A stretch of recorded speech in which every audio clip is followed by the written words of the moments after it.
Okay, so far we've talked about sequences and their limits, but there's this slightly annoying thing where in order to talk about a sequence converging, you have to know what its limit is. So in the definition of a sequence converging, you have to get that it gets close to its limit. And we would like to have some way of talking about sequences converging without knowing what the limits are. So that's kind of our goal. Our overarching goal is to talk about sequences converging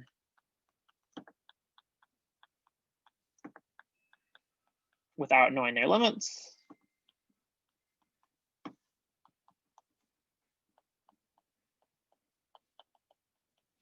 And this will kind of be the overarching subject of week 4 in the next few videos. So in this video,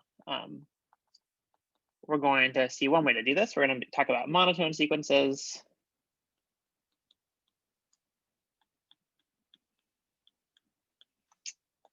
And we'll prove that monotone sequences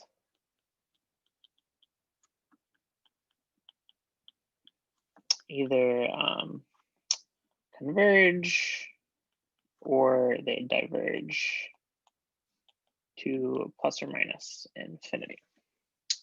Okay, so first we have to define what it means for sequence to be monotone. So a sequence, let's call it AN, is increasing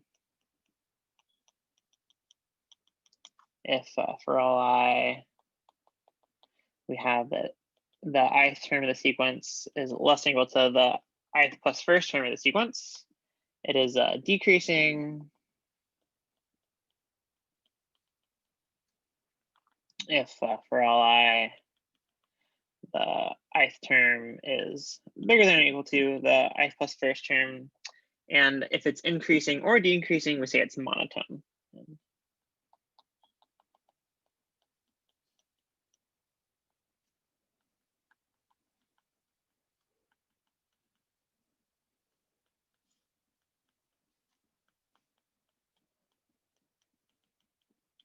And sometimes instead of saying monotone, we'll say monotonic. We'll refer to monotonic sequences.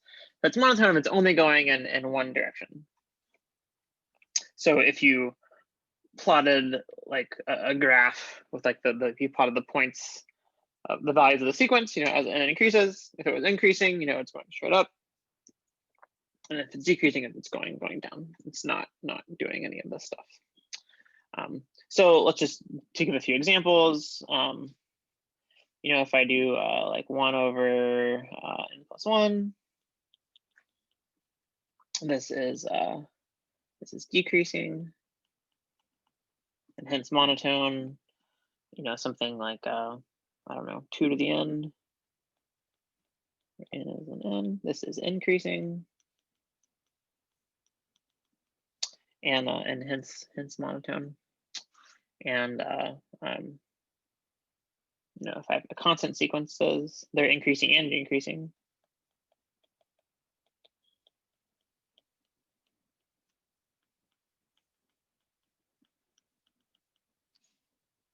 And decreasing.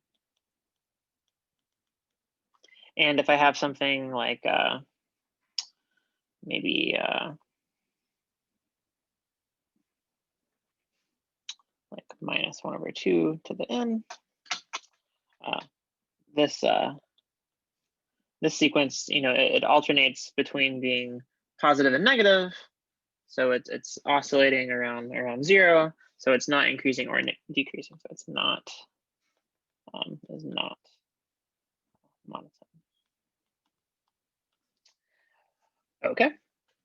So the nice thing about monotone sequences is exactly this fact that monotone sequences either converge or they diverge to plus or minus infinity. So let's prove this real quick. It's actually not very hard to do.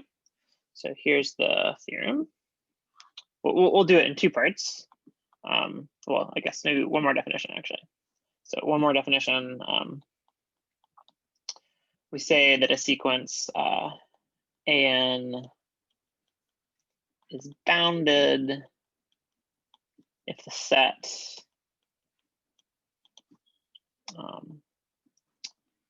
AN where n is an n is bounded, both above and below.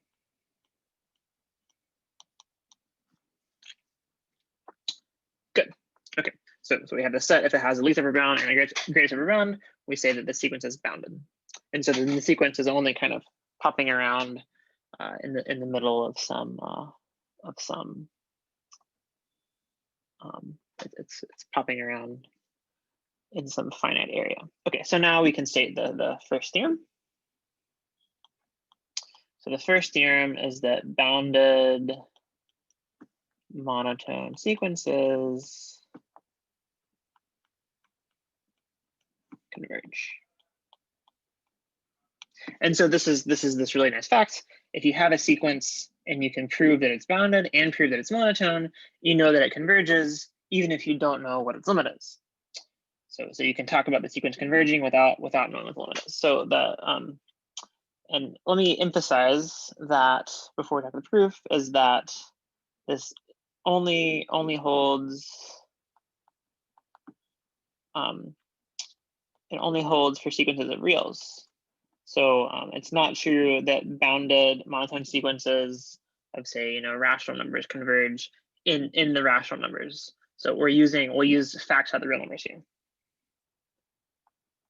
Of real numbers, the proof will use completeness.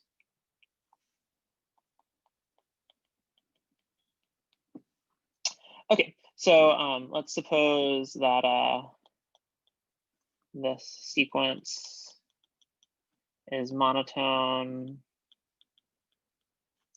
and bounded. And let's just, for the, it's in two cases, when it's increasing and it's decreasing, but the proofs just work the same way. So let's just assume it's increasing. So let's suppose that the sequence is increasing. This AN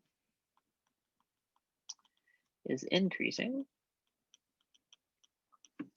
Okay, and then we have that the set AN, where N is an N, this is bounded above and below. So let's let capital A to be the supremum of the set.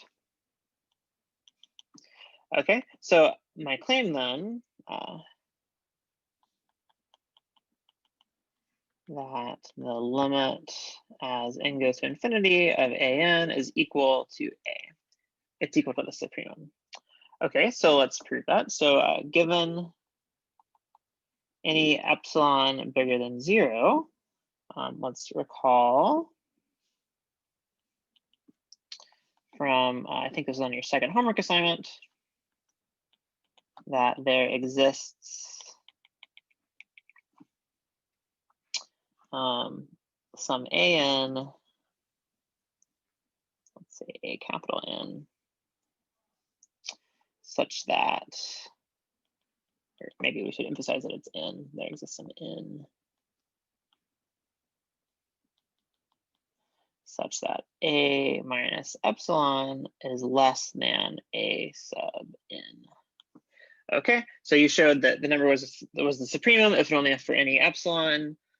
The number minus epsilon was not an upper bound, so you had some element of the set that was bigger than that than the number minus epsilon. So just to quickly say why this is without referring to the homework, we know that this capital A is the least upper bound for this set here. So A minus epsilon is less than A. So because it's less than the least upper bound, it's not an upper bound. So there has to be some N so that AN is bigger than there. Okay, then, but then we see that so for any N that's bigger than equal to N, A sub N is bigger than equal to A sub N. So we have that A minus epsilon is less than A sub N. Okay, so we have that A minus AN is less than epsilon. And since this, A is greater than equal to AN, we have that this a minus an is equal to the absolute value of a minus an. And then this is less than epsilon. So we conclude that the limit as n goes to infinity of an is indeed this capital A. Okay, well, we know that A is bigger than or equal to an because A is a least upper bound for this set here. Okay, and let me just, before I get a square, say that the proof for decreasing sequences is similar.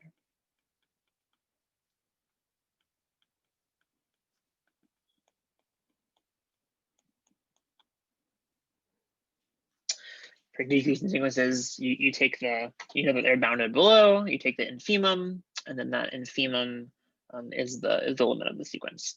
And then you do the same thing. If now instead of subtracting, if I add a little epsilon to that, I make something bigger. So it's not the greatest lower bound. So there's some element of my set that's smaller than it, and then I can do the same proof. Okay, so this is fantastic. So now if I have a monotone sequence, and I know it's bounded, then I know that it converges without having to know a priori what the limit was. All right, so let's quickly prove the other part, which is even easier, that if I'm unbounded, then I diverge to plus or minus infinity. So let's do that one real quick. So here's the theorem, is that if that unbounded monotone sequences diverge to plus or minus infinity.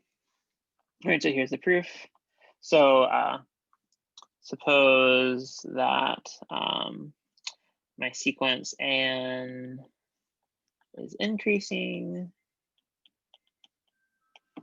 So increasing sequences are always bounded below by their first term. And similarly, decreasing sequences are bounded above by their first term. So we conclude that, so since it's unbounded, this means that for all x and r, there exists some natural number n,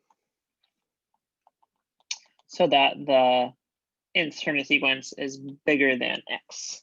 So because it's increasing, it's bounded below. Since it's unbounded, it's not bounded above. And I just wrote down what it means for it to be not bounded above.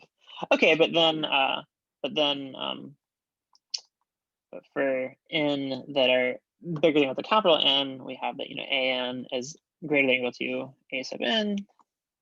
So we have that an is then bigger than x. So I said that given any x, there exists an n, so that for all the numbers bigger than that n, the nth term is bigger than x, which exactly is what it means to diverge to infinity. So this tells us that the limit as n goes to infinity of an is infinity, and the proof for decreasing sequences is the same.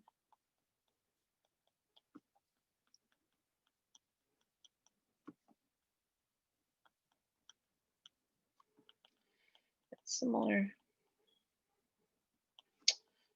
Just put our little hat there. Okay, so if I have a decreasing sequence, it's bounded above. So it's unbounded, it gets arbitrarily small, and then we can do the same proof.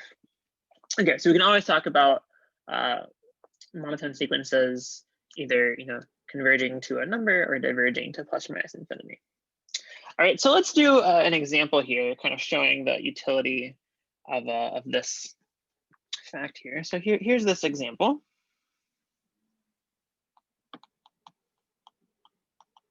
All right, so let's look at the sequence defined by, let's set a0 equal to 1, and then let's set recursively an plus 1 to be 4 times an over 3 times an plus 3. Okay, so given the nth term of the sequence, I can compute the n plus first term of the sequence. So this defines a sequence here, and then we want to compute. Our question is, what is does this converge?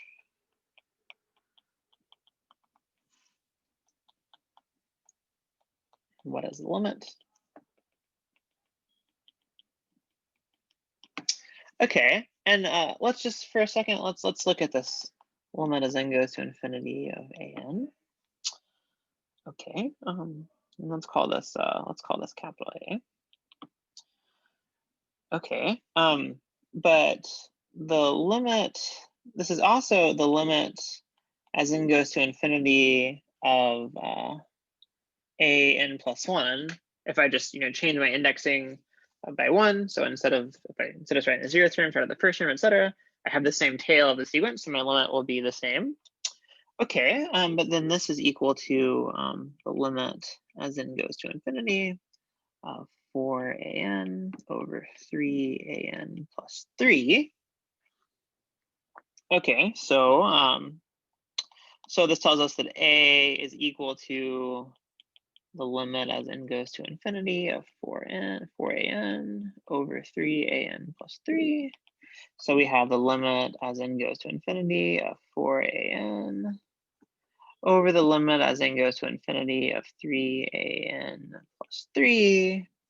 So the limit as n goes to infinity of 4an must be 4a.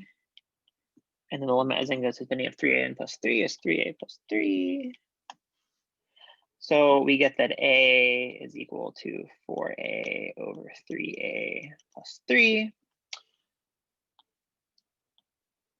Or I can write this as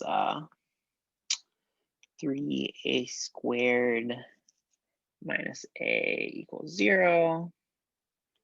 So I get that a is then 0 or 1/3. Okay, so very good. And hopefully either you have already read the notes or hopefully your alarm bells are kind of going off here, because the analysis that I just did, I didn't quite make sense, right? Because when I want to use this limit rule, like saying that the limit, this limit is equal to these limits, that only makes sense as long as these limits actually exist. So in other words, this analysis makes sense as long as I know that this limit as n goes to infinity of an actually exists. But what if the sequence doesn't converge? Maybe it doesn't converge, in which case this wouldn't make sense. So this doesn't make sense.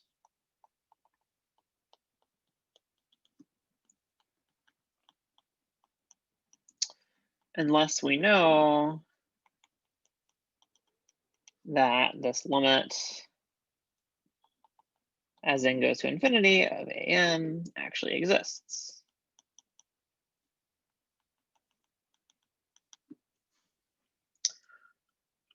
And that's where this monotone convergence theorem will come in. Okay, so now let's prove that this limit actually exists by showing that the sequence is bounded and monotone. Okay, so here's my first claim. So my claim is that all the AIs are bigger than or equal to 1/3. Okay, so let's use induction. So the base case holds for sure, because a0 is 1, that's bigger than 1/3. Okay, so let's suppose that an is bigger than 1/3, which I could write as 3an is bigger than or equal to 1. Okay, very good. So then I could add an to both of the sides. So I have 3 that 4an is bigger than or equal to 1 plus an. That's just adding an both sides, which I could write as 4an is bigger than or equal to 3 plus 3an over 3. So then note that since 3 plus 3an is non-negative,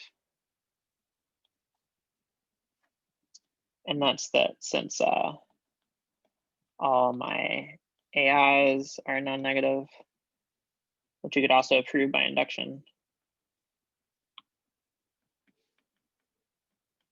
A very easy induction. The point, just of course, is that if this number is non-negative, then that number is non-negative also. Okay, so that's bigger than 0. So I can then divide by this, and I get that 4an over 3 plus 3an is bigger than 1/3. But this is exactly equal to an plus 1. So I've proven this fact by induction. Okay, so next I claim that this sequence is decreasing.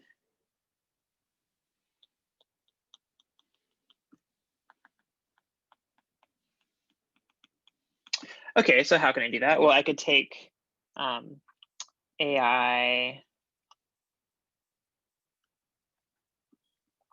or an, let's say, minus an plus 1, and then I just need to show that this number is positive in order for it to be decreasing. Okay, so this is equal to an minus 4 an over 3an plus 3, which I could write as 3an squared, plus, I'll have this, plus 3an minus 4an, so this minus an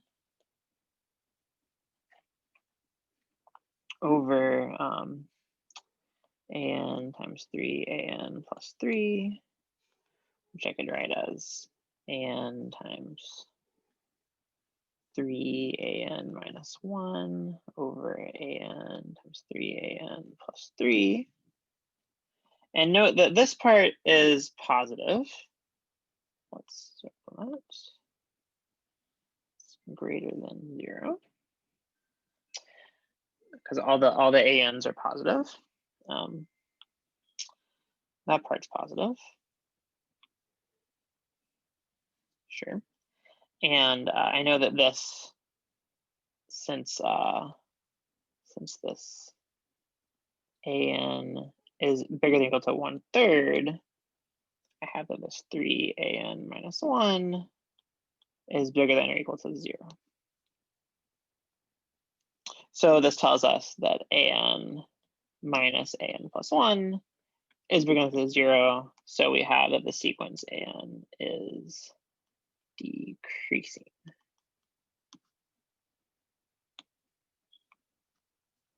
Okay. So now, so this an is decreasing, but all the AI are bigger than 1/3. So it is bounded below by 1/3. It's bounded above by 1. So it is a bounded monotone sequence. So this tells us that the limit as n goes to infinity of an does exist.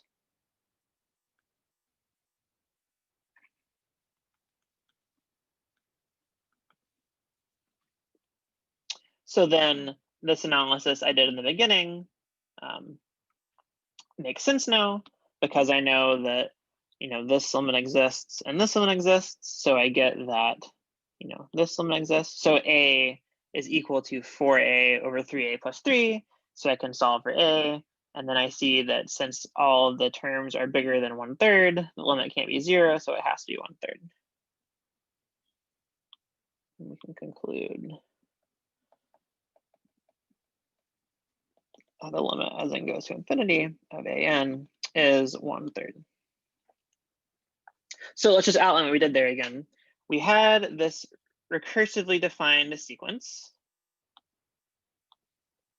And then we see that if I assume the limit exists, I can figure out what it is using my recursive definition.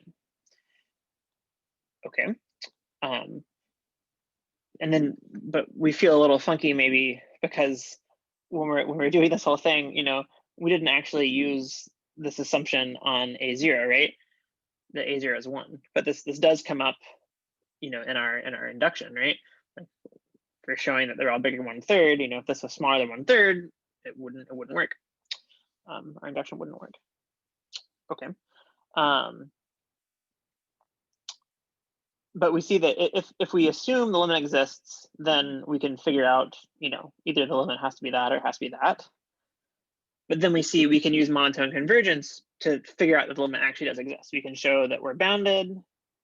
We can show that we're decreasing in all the terms bigger than 1/3. So we're a bounded monotone sequence, which tells us the limit does exist. So now this stuff here makes sense because I know that these limits exist. Okay, so kind of the next thing we sort of want to talk about is how to tell sequences, how to tell that non-monotone sequences, whether or not they converge. And this will be the subject of Cauchy sequences, and that's kind of like the next main thing we're talking about.